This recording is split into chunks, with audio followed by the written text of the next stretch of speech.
नमस्कार, स्वदेश न्यूज के खास प्रोग्राम जनता मांगे जवाब में आप सभी का स्वागत है। आपके साथ मैं हूं एस त्रिपाठी। राष्ट्रीय स्तर पर विपक्षी एकता को लेकर छाए संदेह और अनिश्चितता के बादल छटने लगे। इस बात के संकेत हाल ही में चेन्नई में द्रविड़ मुनेत्र कड़गम यानी डीएमके प्रमुख और तमिलनाडु के मुख्यमंत्री एमके स्टालिन के 70वें जन्मदिन पर आयोजित जलसे में मिले हैं। इस जलसे में कांग्रेस सहित कई विपक्षी पार्टियों के नेताओं ने शिरकत की। वैसे तो सभी नेताओं ने विपक्षी एकता की जरूरत पर जोर दिया, लेकिन सबसे महत्वपूर्ण बात कांग्रेस अध्यक्ष मल्लिकार्जुन खड़गे ने की। उन्होंने कहा कि कांग्रेस का ऐसा कोई दावा नहीं है कि विपक्षी गठबंधन का नेतृत्व वही करेगी, क्योंकि अभी तक विपक्षी एकता को लेकर सबसे बड़ी बाधा नेतृत्व के मसले पर थी और यह माना जा रहा था कि कांग्रेस विपक्षी गठबंधन में नेतृत्वकारी भूमिका निभाना चाहती है। इसको लेकर कई कांग्रेसी नेता इस आशय के बयान देते आ रहे थे। भारत जोड़ो यात्रा के दौरान मध्य प्रदेश कांग्रेस अध्यक्ष कमलनाथ ने कहा था कि 2024 में कांग्रेस की सरकार बनेगी और राहुल गांधी प्रधानमंत्री बनेंगे। पिछले दिनों पार्टी के मीडिया प्रभारी जयराम रमेश ने भी यही कहा था कि कांग्रेस ही गठबंधन का नेतृत्व करेगी। बहरहाल कमलनाथ, जयराम रमेश या किसी अन्य कांग्रेस के नेता से ज्यादा महत्वपूर्ण बयान कांग्रेस अध्यक्ष मल्लिकार्जुन खड़गे का है। स्टालिन के जन्मदिन के मौके पर आयोजित जलसे की दूसरी अहम बात यह रही कि समाजवादी पार्टी ने कांग्रेस और अन्य विपक्षी पार्टियों के साथ मंच साझा किया। समाजवादी पार्टी और कांग्रेस के रिश्ते पिछले कुछ सालों से तनाव भरे चल रहे थे। साल 2017 का विधानसभा चुनाव साथ लड़ने के बाद से दोनों पार्टियां अलग अलग हैं। समाजवादी पार्टी 2019 का लोकसभा चुनाव बहुजन समाज पार्टी के साथ मिलकर लड़ा था और कांग्रेस को अलग रखा था। वहीं समाजवादी पार्टी के अध्यक्ष अखिलेश यादव चेन्नई में विपक्षी जमावड़े में शामिल हुए, जिसका विपक्षी एकता के लिए बड़ा महत्व है। उनके इस जमावड़े में शामिल होने से तीसरा मोर्चा बनाने की कोशिशों को गहरा झटका लगा है। बताया जा रहा है कि अखिलेश अब तीसरे मोर्चे की बजाय दूसरे मोर्चे में शामिल होने पर राजी हो गए हैं।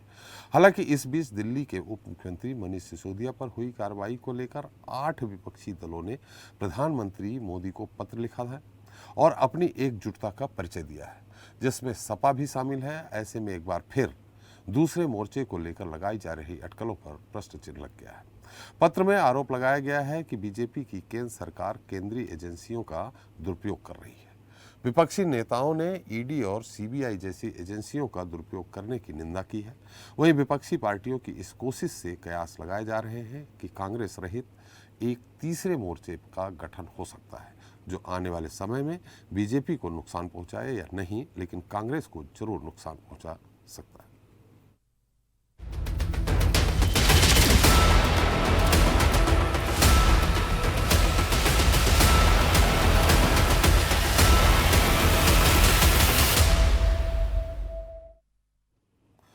तो इसे भाजपा के खिलाफ तीसरे मोर्चे के गठन की सुगबुगाहट कह ले या बृहद विपक्षी गठबंधन की कवायद।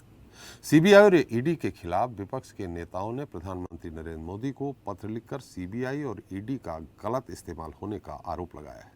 विपक्ष ने कहा है कि इन कार्रवाइयों से जांच एजेंसियों की साख खराब हो रही है। विपक्ष के नेताओं ने लगातार गैर बीजेपी सियासी दलों पर कांग्रेस जांच एजेंसियों की कार्रवाई को कटघरे में खड़ा किया है।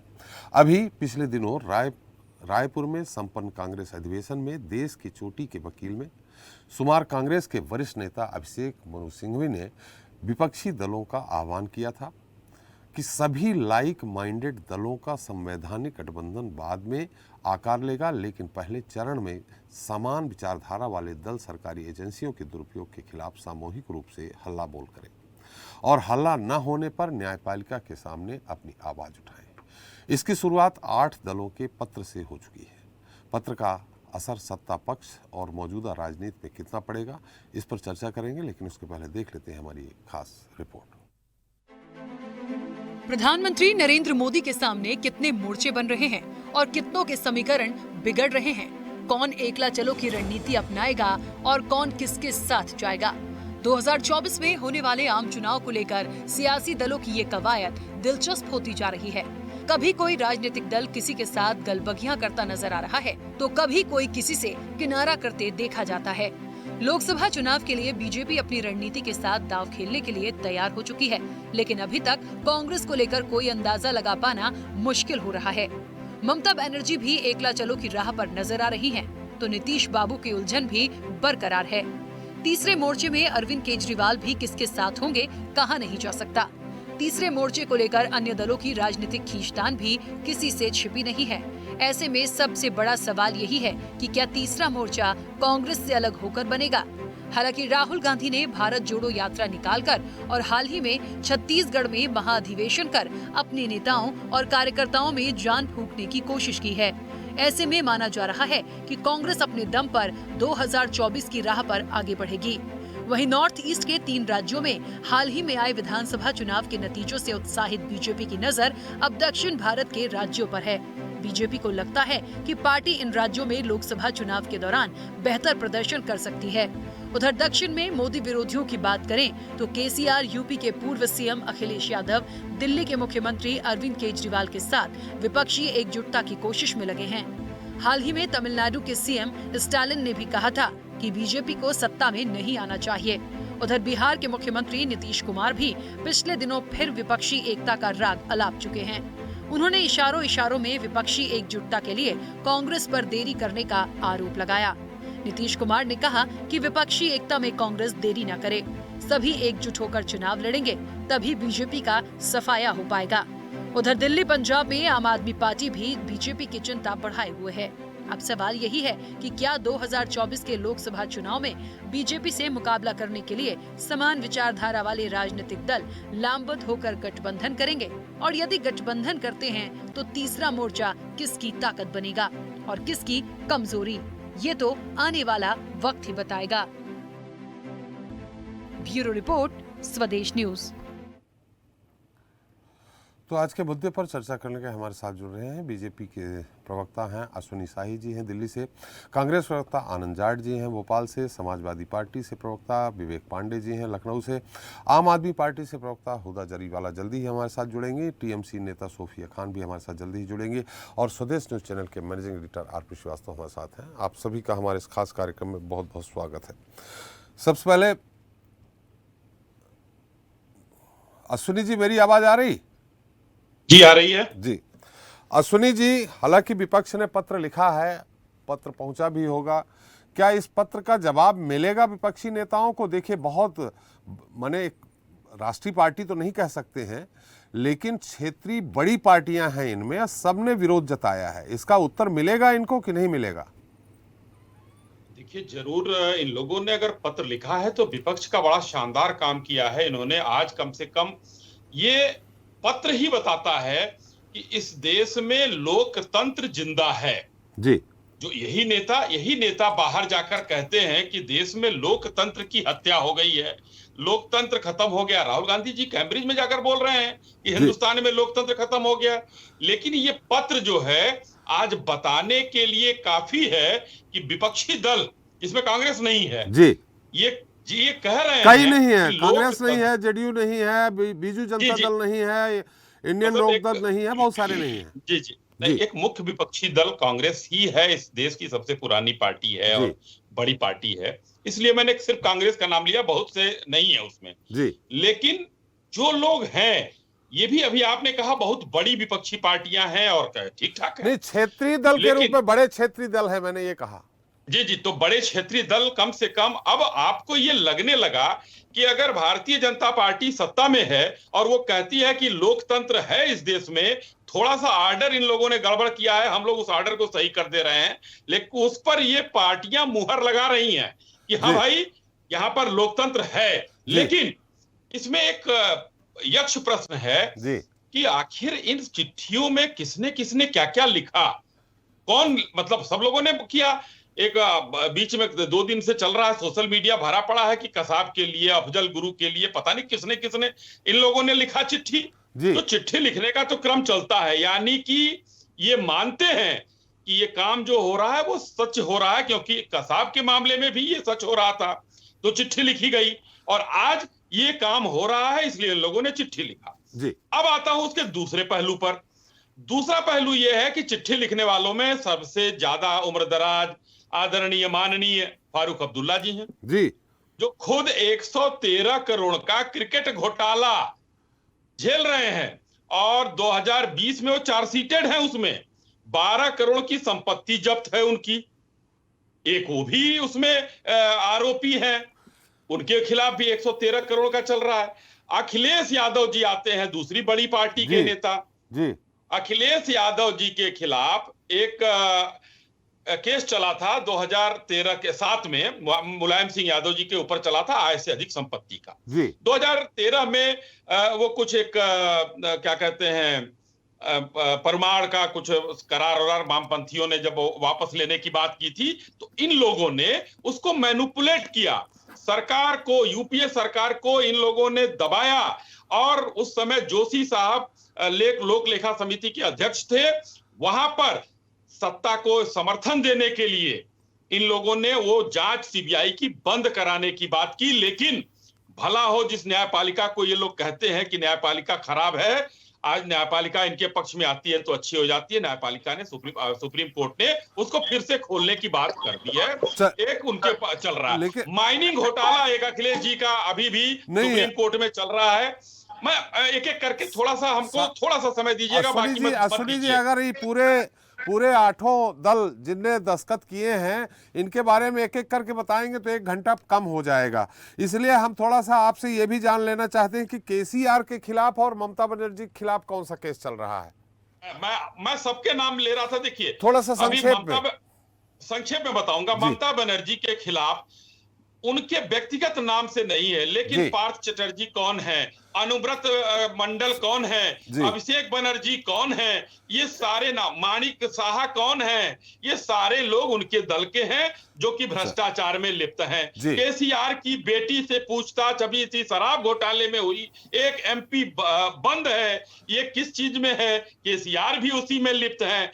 भगवंत मान जी जिनके ऊपर कुछ नहीं है, लेकिन यही दिल्ली का जो नीति लागू वहां भी हुई है। और मेरे पास एक कागज पड़ा हुआ है यहाँ पर, मैं अगर समय देंगे तो अभी दूसरे चरण में पढ़ के बता दूंगा कि क्या वहां के लिए नीति कौन बनाया था। 30/5/2020 को बैठक हुई थी मनीष सिसोदिया के घर में, जिसमें राघव चड्ढा भी थे और पंजाब सरकार के 2 IAS अफसर भी थे, जो लोग वहां पर बैठकर ये पंजाब के लिए भी नीति बनाए थे। तो वो भी अभी लपेटे में आने वाले हैं। वहां विपक्षी दलों ने मांग उठाना शुरू कर दिया है। और सबसे बड़ी बात है, जो टेंडर रिन्यूअल का ऑनलाइन फॉर्म था वो पंजाब सरकार ने विड्रॉ कर लिया है, ऑनलाइन से हटा दिया है। तो भगवंत मान जी उसमें है। और ठाकरे साहब के जितने साथ के थे महावसूली अगाड़ी, जो होटल से बैठ के वसूली करते थे, इधर से करते थे, वो बेचारे आजकल तो और त्रस्त हैं। संजय राउत जी पात्रा चाल घोटाले में। तो ये जितने लोग हैं 9 लोग, ये सारे घोटालेबाजों के सरदार हैं। बहुत अच्छी बात है, लोगों ने त्राहिमाम किया है। जी अश्विनी जी बहुत अच्छे सवाल, आपने हमारे सवाल पे उत्तर बहुत अच्छा दिया है और सबका बिंदुवार वर्णन भी आपने किया है। लेकिन ईडी, आपने कहा लोकतंत्र जिंदा है, तो मेरा ये मानना है, हमारे समझ सारे विपक्षी दल के सदस्यों का भी मानना होगा, प्रवक्ताओं का, कि ईडी और सीबीआई भी पहली बार इस तरह से जिंदा नहीं, एकदम जवान होती दिख रही है, जो तुरंत पकड़ लेती है लोगों को। लेकिन उसमें अगर कोई भाजपाई है वो उनके पकड़ में नहीं आता है, उनके नज़र में भाजपा का कोई आज तक नहीं आया। क्या मैं ये मान लूं कि पूरे देश में जहां जहां भाजपा की, आप खुद बोलते हैं कि 16 राज्यों से ज़्यादा में हमारी गठबंधन की या खुद की सरकार है, इनमें एकदम पाक साफ कोई घोटाला नहीं दिख रहा है आपको। अश्विनी जी, मैं आपके पास आऊँगा, दूसरे चरण में यही उत्तर लूँगा। आपने कहा था कि आप कागज़ दिखा के दूसरे चरण बताएंगे, लेकिन मैं उम्मीद करता हूँ कि आप यही उत्तर देंगे। हमारे साथ हुदा जी हैं, हुदा जरीवाला जी। हुदा जी, आपका स्वागत है। हुदा जी, ये बताएं कि आज जब आप पार्टी पे विपदा आन पड़ी, एक तरह से मनीष सिसोदिया जेल में गए हैं तो विपदा आन पड़ी है, मुझे मानना पड़ेगा, तब आपको सारे विपक्षी दल एक साथ नजर आने के दिख रहे हैं। इसके पहले कांग्रेस ने, ममता बनर्जी ने, सबने आह्वान किया तो कहीं कोई बात नहीं आई। और सबसे बड़ी बात, क्या ये मैं मान लूं कि इसमें कांग्रेस रहित, कांग्रेस साथ में थी, लेकिन जनता दल, जेडीयू, बीजू जनता दल, इंडियन लोक दल, अकाली दल, नॉर्थ ईस्ट, कांग्रेस, ये सब आपको कहीं नहीं दिखे। अब बिना कांग्रेस के आप कैसे विपक्ष से मुकाबला, सत्ता पक्ष से मुकाबला करेंगी मोदी जी से? जी नमस्ते, बहुत बहुत शुक्रिया आपके शो पे बुलाने के लिए। आम आदमी पार्टी यकीनन एक पार्टी ऐसी है जो दिल्ली से लेके पंजाब से लेके एक इंटरनेशनल स्तर पर इस पार्टी ने अपना एक कहते हैं ना कि लोहा मनवाया है, चाहे वो दिल्ली का एजुकेशन मॉडल हो, चाहे वो हेल्थ मॉडल हो। आम आदमी पार्टी एक वाहिद ऐसी पार्टी है जिसके रहते पूरा का पूरा जो बजट है वो एक्सेस में है, पूरा का पूरा बजट मुनाफे में है। तो हम ये क्यों भूल जाते हैं कि आम आदमी पार्टी हिंदुस्तान की सबसे नई पार्टी एक तरह से देखा जाए जो नेशनल पार्टी का स्तर पे। जी जी, सवाल ये जी, है कि आपके क्या इन 8 है दल, जी, मैं आपको बता दूं, आपको याद भी जी, होगा, जी, जी, टीएमसी, आरजेडी, एनसीपी, आप माने खुद आप, एनसी माने फारूक अब्दुल्ला पार्टी, शिवसेना, उद्धव गुट और समाजवादी पार्टी केसीआर। जी, ये 8 लोगों से क्या आप मोदी जी से लड़ पाएंगे? इसमें आपने कांग्रेस को क्यों इनवाइट नहीं किया?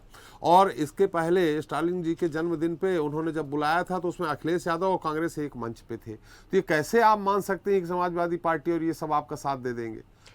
आम आदमी पार्टी फिलहाल सिर्फ और सिर्फ दिल्ली की, पंजाब की और तमाम हिंदुस्तान की जनता के लिए लड़ना चाहती है। कांग्रेस पार्टी अगर चाहती है कि भारत करप्शन मुक्त हो, और ये करप्शन वॉशिंग मशीन जो बीजेपी की सही मायने में अगर मानी जाए कि जो नेता बीजेपी में जाता है उनके ऊपर आपने कभी नहीं सुना होगा कोई सीबीआई की रेड हो, ईडी की रेड हो। अभी बीजेपी के जो विधायक जी के बेटे कर्नाटका में मडल जी के जो 8 करोड़ की ब्राइबरी लेते हुए दिखे, कौन सी सीबीआई उनके पास पहुंच गई, कौन सी ईडी उनके पास पहुंच गई? 56 केजी कोकेन 500 करोड़ जितनी अडानी पोर्ट्स पे पाई गई है। कितनी हमने सीबीआई ईडी की रेड्स वहां पे देख ली।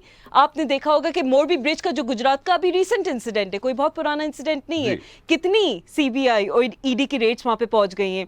अडानी मोदी जी के जितने जो संबंध है वो पूरा का पूरा इंटरनेशनल स्तर पे इस बात की एक तरह से चर्चा हो चुकी है। मॉरिशस में उनके जितने अकाउंट्स है वो ऑफशोर में उन्होंने अपने $billion साइफन ऑफ करे हैं। कितनी ईडी सीबीआई की रेड्स पड़ गई? आपसे सवाल कर रहा हूँ मतलब मुझे आपकी चिंता है, यानी आपके पार्टी की चिंता है कि हमारे अश्विनी जी इसीलिए तो खुश हैं कि आप एक नहीं हो पा रहे हैं। अब इसमें सबसे बड़ी पार्टी राष्ट्रीय पार्टी कांग्रेस को ही छोड़ दिया आपने। सर अभी 2024 में कुछ वक्त तो बचा है ना, क्या पता धीरे धीरे सारे के सारे विपक्षी दल एक साथ हो जाएं। अभी तो शुरुआत हुई है, अभी तो हमें पूरा का पूरा यकीन है, हम पूरा का पूरा इस भरोसे पे कायम रहेंगे आखिर तक कि आम आदमी पार्टी के साथ साथ जितने विपक्षी दल हैं, जो तमाम लोग सिर्फ और सिर्फ भारत को करप्शन मुक्त देखना चाहते हैं, बीजेपी के खिलाफ खड़े उतरेंगे और इस सरकार के खिलाफ अपनी आवाज बुलंद करेंगे। हमें पूरी उम्मीद है कि कांग्रेस भी किसी पॉइंट पे जाके ये रियलाइज जरूर करेगी और आम आदमी पार्टी के साथ साथ तमाम पार्टियां जो समर्थन में आई हैं वो एक साथ होंगी। ये पत्र देने के लिए आपने कांग्रेस पार्टी के अध्यक्ष से संपर्क किया था कि आप भी एक पत्र डालिए ईडी सीबीआई खिलाफ?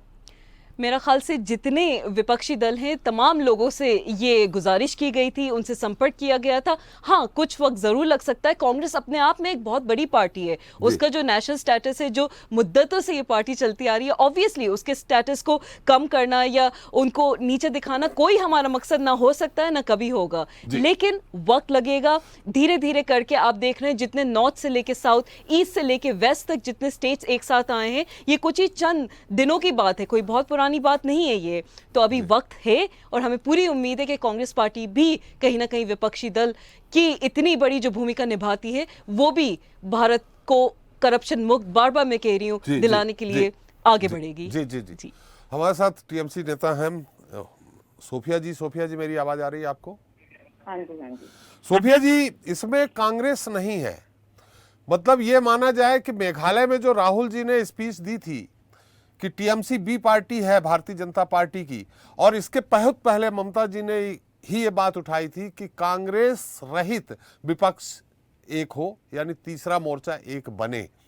क्या ये कहीं ऐसा तो नहीं माना जाए कि केजरीवाल जी की सिंपैथी के लिए उन्होंने पत्र लिखा? ईडी से वो खुद भी परेशान है, सीबीआई से खुद भी परेशान है, लेकिन ये शर्त रखी गई कि कांग्रेस इसमें नहीं होगी तो ममता जी साथ आएंगी।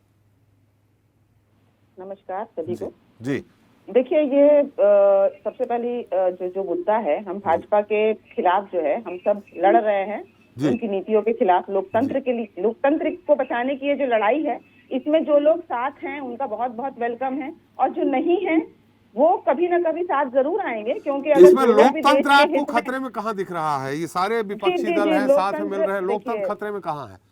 देखिए, जो लोग सत्ते पर हैं, जी। जो लोग सत्ते पर बैठे हैं, केंद्र में बैठे हैं, अगर वो लोग किसी भी तरह के ईडी को और सीबीआई को हथियार बनाकर अगर वो सामने आते हैं तो लोकतंत्र तो खतरे में है ही। क्योंकि कितने भाजपा के नेता के जो बच्चे अभी कुछ दिन पहले ही आपने देखा कि करोड़ों का जो लेन देन करते देखा गया, तो कितने ऐसे जो एग्जाम्पल्स हैं। मैं थोड़ा सा सोफिया जी स्पष्ट कर दीजिए, सोफिया जी स्पष्ट कर दीजिएगा, अश्विनी जी सुन लेंगे इस बात को अच्छे से कि कौन से भाजपा के नेता करोड़ों का लेन देन करते देखे गए, क्योंकि उनसे फिर मैं सवाल करूंगा। मैं सवाल नहीं कर सकता हूँ, आप अगर बोल देंगी तो बेहतर होगा। लेते नहीं देखे गए जी। जब तक वो भाजपा में रहते हैं तब तक वो दोषी पाए जाते हैं। लेते देते पाए जाते तब तो चलो भाई ठीक है, किसी भी पार्टी के लोग, ऐसा नहीं है कि जो पार्टी ज्वाइन कर लेता है वो बिल्कुल दूध से धुल जाता है, वो किसी भी पार्टी का हो। जब तक भाजपा में रहते हैं तब तक दोषी पाए जाते हैं, ये आपने कहा। जी बिल्कुल, मेरे कहने का बस यही मतलब है कि अगर आप इंडिविजुअल कैपेसिटी में कोई क्राइम करते हो तो आप किसी भी पार्टी को बिलोंग करते हो, भले वो टीएमसी ही क्यों ना हो, भले वो कांग्रेस क्यों ना हो, या भले विपक्षी दल के कोई भी नेता हो, लेकिन अगर जब तक आपके ऊपर कोई क्राइम साबित हो जाता है तो आप क्रिमिनल हो और आपको हर तरीके से जो है दंड मिलना उचित है। लेकिन यहाँ पर सवाल ये कटघरे पे खड़े तब हो जाता है जब ईडी जो है विपक्ष के ऊपर ही अगर सारे रेड्स होते हैं।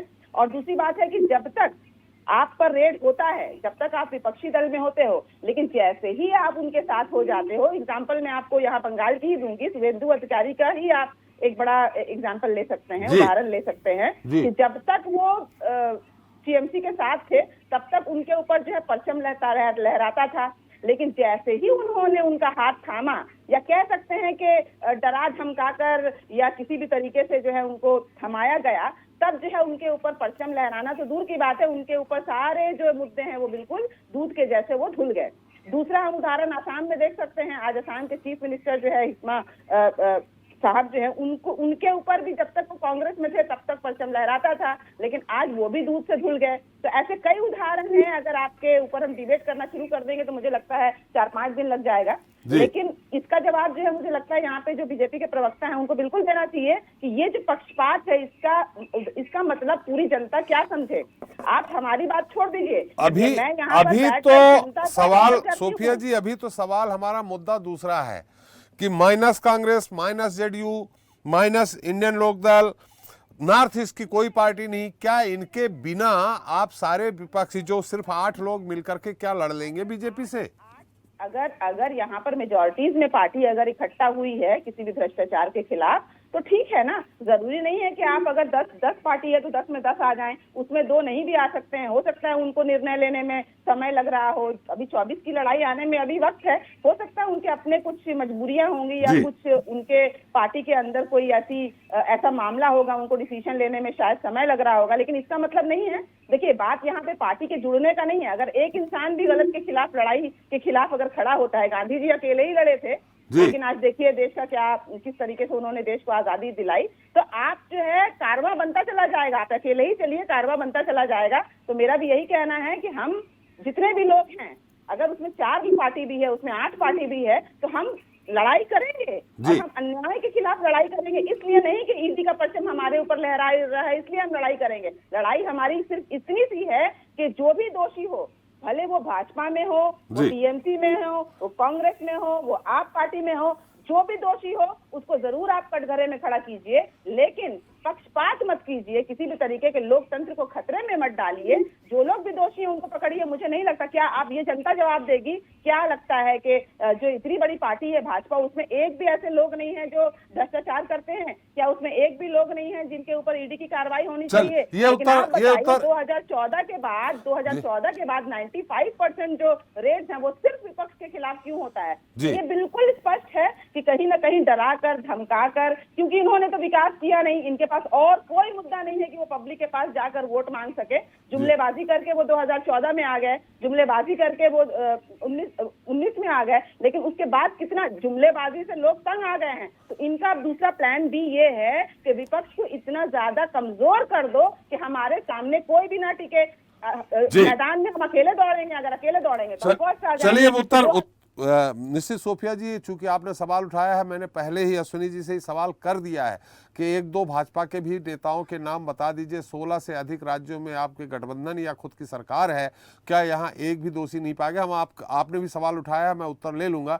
हमारे साथ आनंद जी, मैं सबसे लास्ट में ही आऊँगा आपके पास, चूँकि आप ही सबसे बड़े दल में हैं, और जैसा कि अभी हमारी सोफिया जी कह रही थी कि आने वाले समय में हो सकता है आप भी निर्णय लें, लेकिन ममता जी के ही सुर इस तरह आते रहे कि कांग्रेस रहित विपक्ष एक हो। हमारे साथ सपा के प्रवक्ता विवेक पांडे जी हैं। विवेक जी, मेरी आवाज आ रही है आपको? जी आ रही है। जी विवेक जी, थोड़ा अखिलेश जी का मुझे समझ में नहीं आया। अभी कुछ दिन पहले ही जब उन्होंने स्टालिन जी ने बुलाया था तमिलनाडु के मुख्यमंत्री जी ने, तब वो उस मंच को उन्होंने साझा किया, उसमें खड़गे जी भी थे। खड़गे जी ने स्पष्ट कह दिया था कि ऐसा नहीं है कि कांग्रेस ही इस महागठबंधन का नेतृत्व करेगी। अखिलेश जी ने भी उसमें लगभग समर्थन किया था। फिर इसमें चूंकि कांग्रेस ने दूरी बनाई, अब आप पार्टी के आह्वान पे, केजरीवाल जी के आह्वान पे आपने इसमें भी आपने साथ कर लिया। तो ये समझ में नहीं आ रहा कि आप ये तीसरे मोर्चे की तरफ है कि दूसरा मतलब हमारे कांग्रेस के साथ है। देखिए, पहले तो पूरे मंच को प्रणाम करता हूँ, सारे उपस्थित पैनलिस्टों को प्रणाम करता हूँ। अनुमोदन के साथ अपनी बातों को रखने की अभिव्यक्ति चाहूंगा और उसके साथ ही देश को होली की अग्रिम शुभकामनाएं देता हूँ अपने पार्टी की तरफ से, अपने व्यक्तिगत अपनी तरफ से। देखिए, हम विपक्ष में चाहे तीसरे फ्रंट पे हो चाहे दूसरे फ्रंट पे हो, लेकिन आपको एक बात समझनी पड़ेगी, हम रहेंगे विपक्ष में और हम विपक्ष में है भी, अच्छी संख्या में है। और 24 में विपक्ष में रहेंगे, 24 में भी विपक्ष में रहेंगे। देखिए, 24 में अभी 4 तो दिन मुझे लगता है अभी बाकी है, जिसकी बात आप कर रहे हैं रणनीति की, तो उसमें अभी समय है और तब तक हो सकता है कि जो मौजूदा सत्ता केंद्र में है, क्योंकि आदरणीय अश्विनी भैया ने एक बात कही थी कि लोकतंत्र का ये उदाहरण था जो पत्र लिखे गए, नहीं, ये गलत था। लोकतंत्र का उदाहरण तब सामने आएगा जब इन पत्रों के जवाब में निर्देशित कार्रवाई की जाएगी। जब इन पत्रों में जो मांग की गई है, उन पत्रों की मांग को स्वीकार करते हुए अगर सरकार उन तथ्यों को समीक्षा करते हुए उस पर क्रियान्वयन करेगी, तब माना जाएगा कि लोकतंत्र जीवित है। अभी तो ये हमने लोकतंत्र को जीवित रखने का एक प्रयास किया विपक्षी दलों ने। दूसरी बात पे आता हूँ, अश्विनी भाई बहुत हमारे समझदार हैं, बहुत पुरानी कार्यकर्ता है, जमीनी कार्यकर्ता है, उनको प्रणाम करता हूँ। लेकिन कुछ नाम बता दूं, येदुरप्पा हो गए, रेड्डी बंधु हो गए, हिमंता बिश्वा शर्मा हो गए, शिवराज सिंह चौहान हो गए, मुकुल रॉय, रमेश पोखरियाल। शिवराज चौहान कहाँ से आ गए यहाँ पे? शिवराज चौहान कहाँ से आ गए? उनके ऊपर कौन सी ईडी की कार्रवाई? भाई, व्यापम घोटाला मुझे लगता है अभी बंद नहीं हुआ है, जांच चली रही होगी।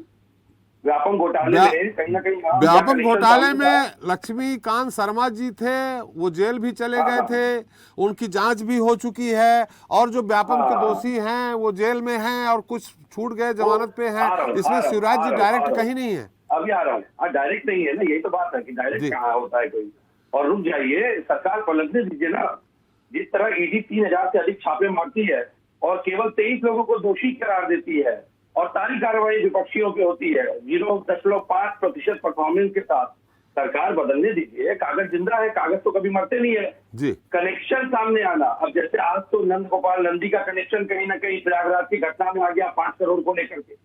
भाई, किसी ने आरोप लगा दिए प्रेस कॉन्फ्रेंस करके कि 5 करोड़ उधार लिया था नंद गोपाल नंदी ने, उनकी फोटो भी वायरल हो रही है। तो ऐसे कनेक्शन सामने आते हैं, उनकी सत्यता की पुष्टि तब होती है जब विपक्ष सरकार में आता है, विपक्ष सत्तासीन होता है। अभी तो अहंकार है, प्रचंड अहंकार है, विपक्ष के नेताओं को टारगेट किया जा रहा है। लेकिन हम एक बात का कम से कम धन्यवाद देंगे सारे राजनीतिक दलों को, क्योंकि देखिए, भाजपा भी केंद्र में है, बिल्कुल वो अपने दायित्वों का निर्वहन कर रही है। लेकिन मैं विपक्षी दलों को विशेष धन्यवाद इसलिए समर्पित करता हूं कि कम से कम हमने जिन लोगों के साथ थर्ड फ्रंट, सेकेंड फ्रंट बनाने की एक योजना बनाई, वो सारे राष्ट्रवादी दल है। कम से कम पीडीपी की तरह देश के अलगाववादी दलों में उनका नाम शुमार नहीं है। वो देश के वो अलगाववादी नहीं है जो देश को बांटने का काम करते हैं, आतंकवादियों को संरक्षित करने का काम करते हैं। तो क्या कम से कम उनके साथ नहीं जाते। ये जेडीयू और ये सब अलगाववादी हैं क्या? मैंने अभी तक कहा कि जिन लोगों ने हमारे साथ आने की योजना को प्रतिबद्ध कर दिया है, उनका स्वागत है और अभी आने दीजिए, अभी चुनाव में समय है। वही तो मैं जानना चाह रहा हूं कि आप दूसरे मोर्चे के साथ हैं, यानी कांग्रेस के साथ हैं, कि आप पार्टी, आप भी जानते हैं कि आप पार्टी हमेशा कांग्रेस को तो कोसती ही रही है, ममता बनर्जी कोसती ही रही हैं। तो ऐसे में तो राजनीतिक गलियारे में मैं आपको बताऊं, राजनीतिक गलियारे में जब तक कोई पार्टी का आधिकारिक बयान नहीं आता, कोसना कुछ नहीं होता। देखिए, ये राजनीतिक गलियारे में केवल और केवल अवसर का गलियारा होता है। ये मैं बड़ी स्पष्टता से कह दूं, सारे सम्मानित पार्टी के लोग बैठे हैं, यहाँ कोई किसी का द्वंद्व विभेद नहीं होता। इसका ज्वलंत उदाहरण आप देखिए, बसपा के नेताजी घूम रहे हैं, वो पहले इनको कोस रहे थे, फिर हमारे साथ आ गए, आज हमको कोस रहे हैं, फिर इनके साथ जाने की कवायद में लगे हैं। तो यहाँ कोई किसी का शत्रु नहीं होता, वैचारिक जी। और यहाँ पे राजनीतिक दलों में एक सबसे अच्छी बात ये होती है कि यहाँ कोई व्यक्तिगत शत्रुता नहीं है। ये सब जो भी है अपने समीकरण मुद्दों को लेके लोकतंत्र के युद्ध में लगे हुए हैं। कुछ लोग इसको फासीवाद बनाना चाहते हैं, कुछ लोग इसको लोकतंत्र को जीवित रखना चाहते हैं। जी। मैं तो बड़े शिष्टाचार के साथ एक सवाल जरूर उठाऊंगा। हाँ, उठाइए, थोड़ा संक्षेप में। हाँ बिल्कुल, आदरणीय मनोज सिसोदिया जी के ऊपर जब कार्रवाई की गई तो भाई हमारे आदरणीय नेताजी ने भी सवाल उठाया कि भाई शिक्षा जो है वो जेल में बंद होगी। और देखिए, अहंकार जो है वो सड़कों पे किस तरीके से मनमानी कर रहा है, उसका भी प्रचंड उदाहरण, कई उदाहरण है। वो कहना शुरू कर दूंगा, समय खराब हो जाएगा। तो इसीलिए मैं सिर्फ इतना कहना चाहूंगा सीमित शब्दों में कि राजनीति जो होती है, देखिए, ये केवल लोकतंत्र को जीवित रखने का एक साधन मात्र है। और लोकतंत्र राजनीति की आत्मा है। जो इस पे प्रहार करेगा वो सत्ता से विमुख होगा। जी, चलिए आनंद जी, ये एक तरफ सारा ये चल रहा है कि भाई 2024 में 77 की याद दिलाई जाए, सब एक हो जाएं। उस समय आपके खिलाफ था मामला, सब एक हुए थे। आज भारतीय जनता पार्टी के खिलाफ है। ऐसी स्थिति में कैसे हो पाएगा कि कभी टीएमसी को भी पार्टी बना दें, कभी आप पार्टी को भी पार्टी बना दें, कभी आप स्टालिन के उसमें अखिलेश यादव जी के साथ हो जाएं। आज अखिलेश यादव इस पे साथ में है चिट्ठी लिखने में, तो कांग्रेस ने दूरी बना ली। ऐसे में क्या आप ये माना जाए कि आप अकेले ही अपने आप को सक्षम समझ लिए हैं कि हम 52 सीट से 54 सीट से सीधे सीधे 300 के पार पहुंच जाएंगे? बड़ा अच्छा सवाल है आपका। देखिए, राहुल गांधी जी ने जब ये कहा जी कि टीएमसी जो है वो, ये आपकी आवाज फिर से रिवर्स हो रही है। हाँ, मैं थोड़ा सा देखता हूँ क्या हो रहा है जी, आप देख लीजिए, मैं फिर आपके पास आता हूं। श्रीवास्तव जी, आपकी इस पूरे जो सबके अलग अलग प्रवक्ताओं के जो बयान है, जो उनका मत है, जो उन्होंने रखा है सामने, उस पूरे पे आपके एक टिप्पणी चाहेंगे, फिर हम उसके बाद फिर से जाट साहब के पास जाएंगे और फिर अश्विनी जी से उत्तर लेंगे। देखिए त्रिपाठी जी, जहाँ तक तीसरे मोर्चे का सवाल है, जो बात हो रही है जी, ये बात सही है कि जब कभी भी आ रहा हूँ जाट साहब, आपके पास आ रहा हूँ। श्रीवास्तव जी टिप्पणी आ जाए, मैं फिर आपके पास आ रहा हूं। जब कभी भी आम आदमी पार्टी जिस तरह से दूरी बना लेती है कांग्रेस से, कई जगहों पर कांग्रेस के खिलाफ लड़ती है, बिहार का आप उदाहरण देखे होंगे। इसी तरह से ममता बनर्जी कभी नहीं चाहती हैं कि मतलब वो ये जो कांग्रेस रहित जो फ्रंट की बात करती हैं।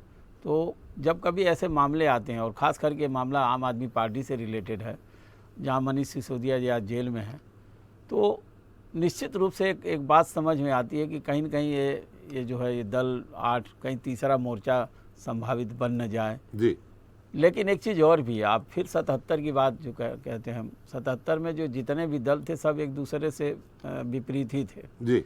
दक्षिणपंथी, वामपंथी और भी कई पंथी लोग इकट्ठा मिल करके कांग्रेस के खिलाफ, आपातकाल के इंदिरा गांधी के खिलाफ जो है चुनाव लड़े। और 77 का मंजर भी देखा कि एक तरह से कांग्रेस को पूरे उत्तर भारत में सफाया होना पड़ा। मैं ये कहना चाहता हूँ कि जो भी स्थितियाँ बन रही हैं जी, ये जहाँ तक विपक्ष की बात है, कभी कोई ऐसा नहीं लगता कि कोई दल जो भी है जी, अभी एक दूसरे के साथ बड़ी शिद्दत के साथ जुड़ रहा है। हमें लगता है कि अभी दूरी बनी हुई है लोगों के बीच में। जी। हाँ, ये ज़रूर है कि इसी बहाने कम से कम 8 दल जो है ईडी सीबीआई के खिलाफ जो सत्ता मतलब केंद्र सरकार को पत्र लिख रहे हैं मोदी जी से। लेकिन सबसे ज्यादा छापे तो कांग्रेस के नेताओं के यहाँ पड़े हैं, 24। हाँ बिल्कुल पड़े हैं, कांग्रेस के नेताओं के पास पड़े हुए हैं। तो कांग्रेस भी उसको फेस कर रही है, उसमें कोई बड़ी बात तो है नहीं जी। कांग्रेस तो फेस कर ही रही है। छापे तो उनके यहाँ भी पड़ेंगे, जब जो है टारगेटेड है विपक्ष कि सबके यहाँ छापा पड़े तो पड़ेगा ही पड़ेगा, सवाल ही नहीं उठता। रही बात ये कि एक छापे के चक्कर में सारे दल इकट्ठा होकर के एक दल, एक जो अभी आपने देखा होगा अश्विनी जी ने कितनी सफाई से सारे दलों की गिनती करवा दिया कि किस में कौन कितना भ्रष्टाचार किया हुआ है, किस पर कितने घोटाले हैं। आज से अभी संपत्ति की बात कर लिया, किसी पर, अभी शराब कांड की बात कर लिया, उनके यहाँ भी बहुत सारे कांड या लोग कुछ कांड करके लोग उनके दलों में चले गए हैं, जो बेचारे उन पर कार्रवाई रुक गई है। तो ये एक तरह से मान लीजिए कि भारतीय जनता पार्टी जो है सारे दलों को जिस कटघरे में खड़ा करना चाहती है कि सारे दल भ्रष्टाचारी हैं, सारे दल घोटालेबाज हैं, और इन पर जितनी भी ईडी सीबीआई वो जांच पड़ताल करेगी या इनको कई नेताओं को जेल में डालेगी, तो शायद इनकी ताकत कम हो।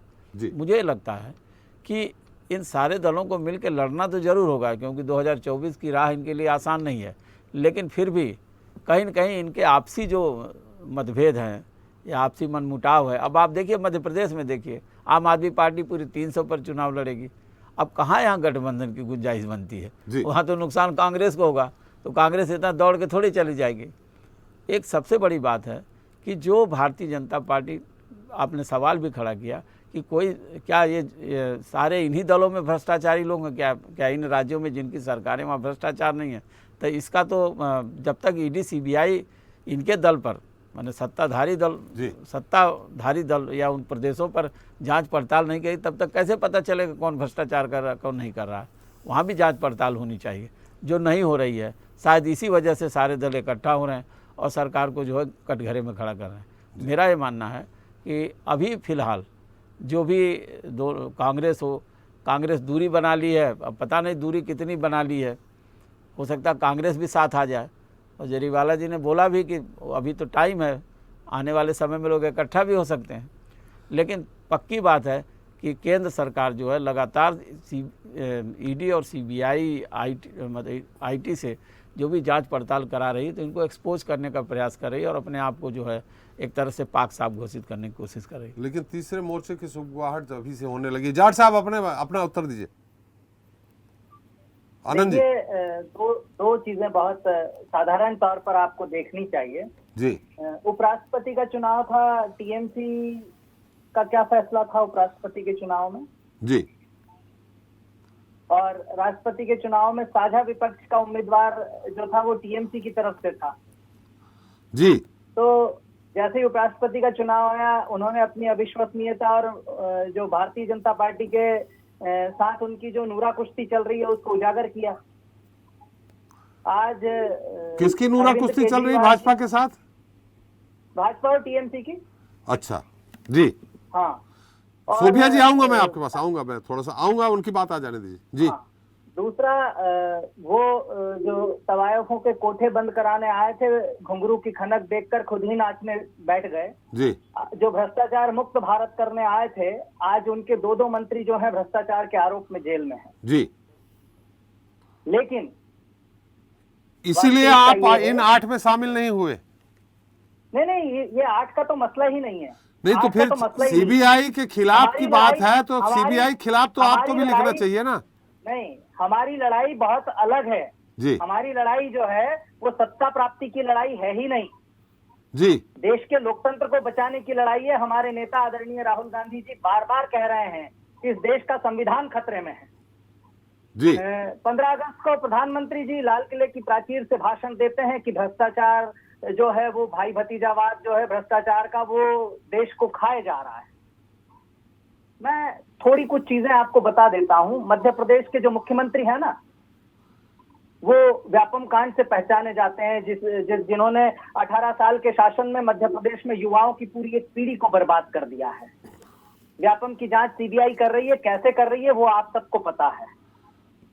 वो डंपर कांड जो है मध्य प्रदेश उसी के नाम से बदनाम है। गर्भ में पल रहे बच्चों का पोषण आहार तक खा जाते हैं मध्य प्रदेश में भारतीय जनता पार्टी के नेता।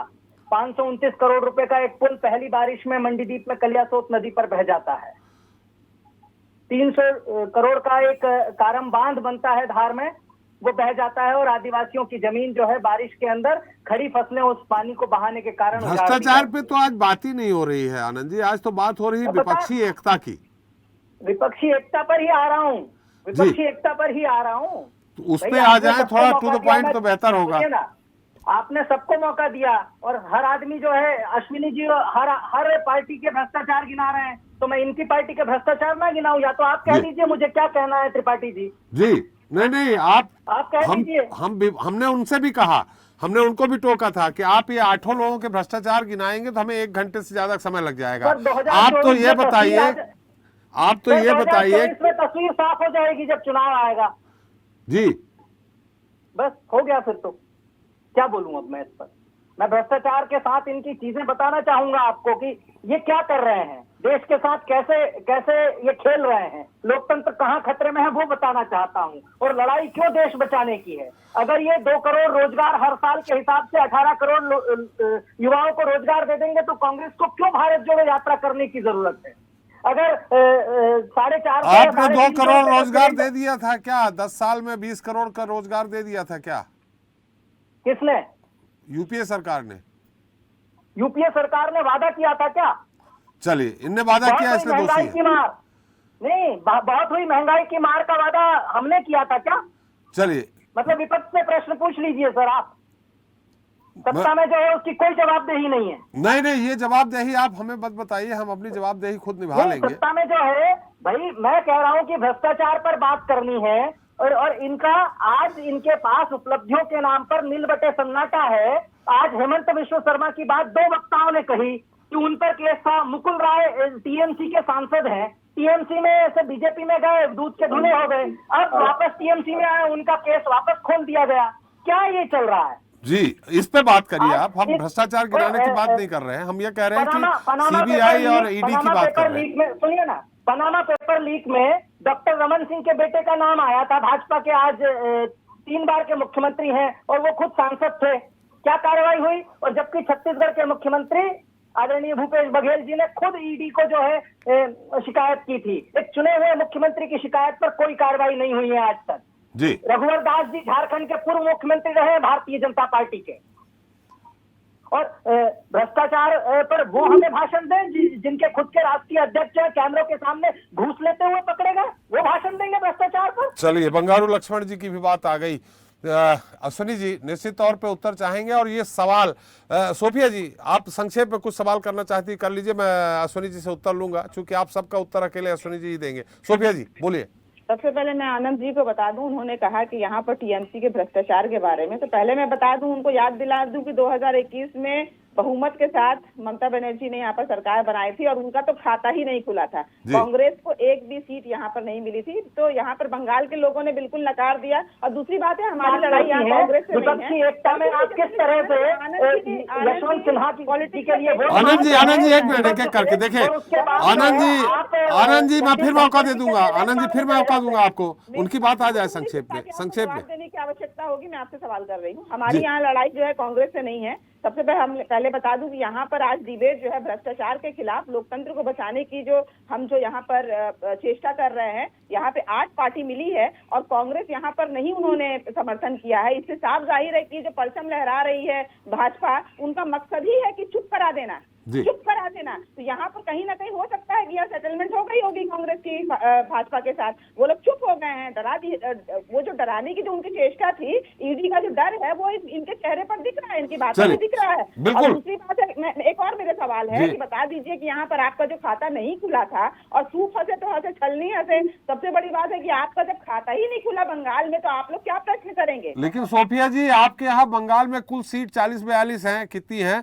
और ये अभी भी 54 सीट पे हैं। इस बुरी पोजीशन के बाद 54 लोकसभा सांसद इनके हैं, तो बिना कांग्रेस के कैसे संभव होगा? अश्विनी जी हम आपसे यही उत्तर चाहेंगे। हमारे सोफिया जी ने भी उठाया, हुदा जी ने उठाया, आनंद जाट जी ने उठाया, हमारे सपा प्रवक्ता विवेक जी ने उठाया कि आप, उन्होंने नाम भी गिनाए। आप जरा थोड़ा सा बता दीजिए, क्या भारतीय जनता पार्टी में जो पहुंचा वो गंगा में धुल गया?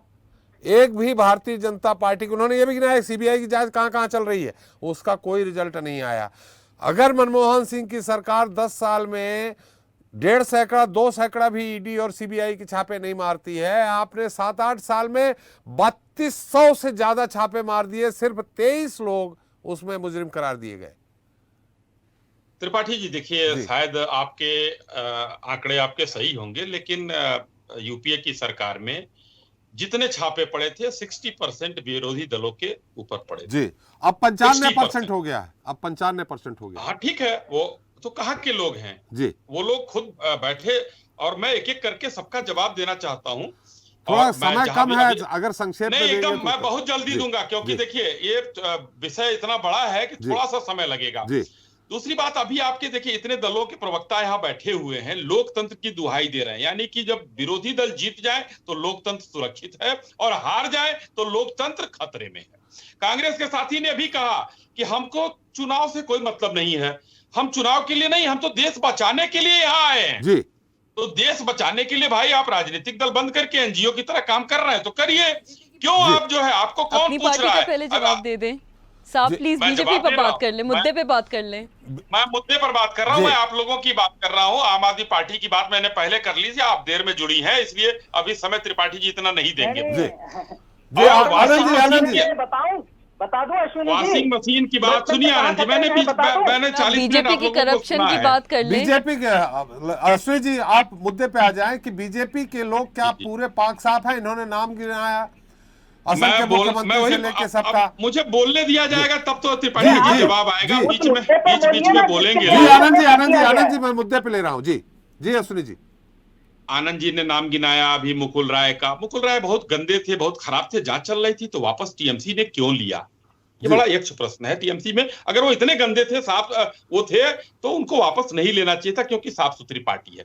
पार्थो चटर्जी क्या सैकड़ों करोड़ रुपए बरामद होते हैं, ये संस्थाओं की नाकामी है। छत्तीसगढ़ में करोड़ों रुपए बरामद होते हैं, ये संस्थाओं की नाकामी है। ये यही नाकामी दिखाने के बात लिए कर ले। मोदी जी और अरे अडानी भाई, के जो संबंध हैं, जो उनके चल। बीच भाईचारा है, उस पे कुछ बता उसमें दीजिए। लोकसभा में जब बात नहीं हुई तो यहाँ ये- नहीं हो पाएगी हुदा जी। ये जो है ये अब आम आदमी पार्टी को फिर से मैं कहना चाहता हूं कि भ्रष्टाचार के खिलाफ लड़ाई लड़कर जो दल आया था, वो दल आज भ्रष्टाचार में उसके 40% नेता जेल में बंद चार्जशीट हैं। में मनीष ये सिसोदिया जी का सबसे नाम बड़ी नहीं चीज था, है। चार्जेस कोई प्रूव आप- नहीं हुए हैं, आप कोई और हम भी नहीं चार्ज अभी आप- तक प्रूव नहीं हुआ है। चार्ज प्रूफ अब बीच- आपका कोर्ट करेगा। अब बीच में क्यों? जी, बीच जी, में देखिए, जी, ये उधर। मामला न्यायिक है, हम इसमें कुछ नहीं बोल पा सकते हैं, लेकिन अगर चार्ज हो न हो, उनको जमानत मिलनी चाहिए थी। सोमनाथ भारती जो जेल मंत्री मसाज करा रहे थे, आज वो 9 महीने से जेल में पड़े हुए हैं। डॉक्टर उनको सत्येंद्र सत्येंद्र जमानत जैन क्यों है, नहीं वो मिली? सोमनाथ जी नहीं है, सत्येंद्र जैन है। रिसर्च अरे कर सत्येंद्र लीजिए जैन, सर। जी। सत्येंद्र जैन जी, आनंद हाँ, जी, एक सोमनाथ मिनट बात भारती आ तो- जाए दीजिए। सोमनाथ भारती तो कुत्ते से कटवाते थे अपनी बीबी को, वो वही वो वाले हैं, वो दूसरे हैं। वो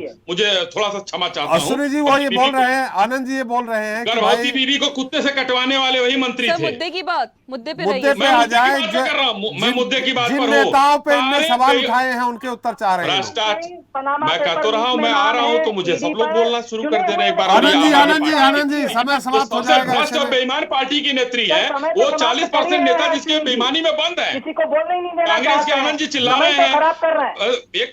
मुद्दे पे एक जो काम है, हो रहा है। अरे आनंद जी सुन लीजिए, प्रियंका गांधी जो है 2014 के बाद दूसरी पेंटिंग नहीं बना पाई, जो 2.5 करोड़ में बेचती थी यस बैंक के मालिक को। आप ये एके बताइए, एंटोनी साहब की डॉक्टर पत्नी, रमन सिंह के बारे में वो थोड़ा सा नवोदित बोलेंगे? कलाकार थी, वो पेंटिंग सर, नहीं बना मुद्दे पाई। पे बात कर ले, मुद्दे पे रहिए। चले साहब मुद्दे पे आ जाए कि भाजपा। अश्विनी जी, मेरा सवाल का उत्तर। की पार्टी आम अश्विनी आदमी जी, पार्टी जो है आज बैठकर यहाँ जिसके 40% अश्विनी को जी, वोट मेरे है। सवाल का उत्तर आ जाए। मैं कैमरे के सामने पांडे जी, आनंद जी, पांडे जी, आनंद जी, मैं सवाल कर रहा हूं, हमारे सवाल का कृपया उत्तर दे दीजिए। बाकी उसमें भूमिका आपने बहुत अच्छी बना दी है कि अभी तक इन जो आपने कहा ना 3200 जो छापे पड़े हैं, उनमें 1-2 भारतीय जनता पार्टी के नेताओं के नाम बता दे कि इनके यहाँ भी छापे पड़े हैं। इतना भर जी मैं बता रहा हूँ जी। येदुरप्पा जी का नाम हमारे विवेक भाई ने लिया। येदुरप्पा जी को कोर्ट से माफी मिल चुकी है, कोर्ट से बरी हो चुके हैं वो। जी, येदुरप्पा जी की मैं बात कर रहा हूँ। रेड्डी साहब का नाम आया, उसमें भी उनको क्लीन चिट मिल गई है। अभी मामला सब जुडिस है, नीचे से उनको क्लीन चिट मिल चुकी है, ये भी बता रहा हूं। माननीय मोदी जी के ऊपर आरोप लगे, यही लोग लगाए, उनको सुप्रीम कोर्ट ने क्लीन चिट दिया। अमित शाह जी के ऊपर आरोप लगे, अमित शाह जी को क्लीन चिट मिला। तो हमारे यहाँ तो यही नाम है जो बड़े नाम है और क्लीन चिट मिल गया। इनके यहाँ अब सपा में गायत्री प्रजापति है, अखिलेश यादव जी आए से अधिक संपत्ति में अभी जांच मैं चल कुछ रही कहना है, चाहूंगी। जिसकी जांच चल रही है। चलिए, और बहुत- खास करके आम आदमी मैं कुछ पार्टी के कहना बारे में जी, बताना खुदा चाहूंगा, जी, ये भ्रष्टाचार विरोधी जो पार्टी चलिए अश्विनी जी, बहुत सारे लोग कुछ निकली आपसे थी। सवाल करना चाह रहे हैं। बहुत बहुत संक्षेप में हुदा जी, बहुत इसके संक्षेप लिए- में फिर मैं आपके दर्शकों के माध्यम से, आपके चैनल के माध्यम से सिर्फ इतना कहना चाहूंगी कि अभी स्थिति ये आ गई है कि इतना ज्यादा करप्शन हो गया है। बीजेपी ना अनएम्प्लॉयमेंट की बात करती, ना बेरोजगारी की, ना हेल्थ पे, एजुकेशन पे जो मुद्दे हैं, जो जनता के मुद्दे हैं, उस पर बात ही नहीं करती है। जितनी पार्टीज वाकई में जनता के लिए काम करना चाहती हैं, भारतीय जनता पार्टी एक ऐसी पार्टी है जो सिर्फ और सिर्फ करप्शन से लबरेज है। आपका सवाल आ गया है, क्योंकि ये मुद्दे हमेशा।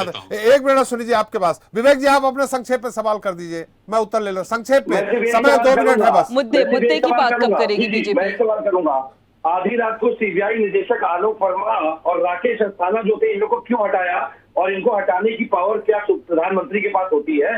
चलिए आप बता दीजिए बस जी। सुनील जी आऊंगा, आनंद जी, सुनील जी आ रहा हूँ। आनंद जी बीच में मत बोलिएगा, आप अपना भी सवाल कर लीजिए, आनंद जी।